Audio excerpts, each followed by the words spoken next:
You mentioned identifying parts of yourself. Can you speak more about that?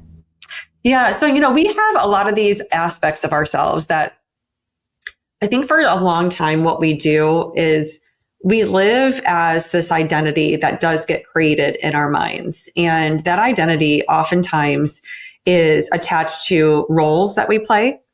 It is attached to achievements and accolades and accomplishments that we get recognized and validated for.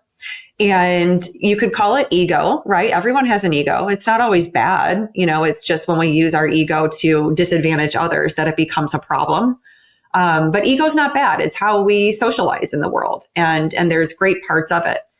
Many times though, and this happened to me, and so I can speak very vulnerably and open from experience, our ego is actually a wounded version of who we are. And this wounded version of who we are holds these scripts, these narratives, these false stories that are just not real and not true, but they're based on a lot of programming in our subconscious mind that holds negativity, that holds limitation, that tells us that we are not good enough, that tells us that we'll never be like that person or never sound like the other person or never have what this person has. And it compares us and it really keeps us, what I would say like confined and contracted into a small identity. And being able to know parts of yourself is taking a look under the hood and seeing what are those scripts? What are those limiting beliefs? What are those patterns of reaction that just keep playing out in my life?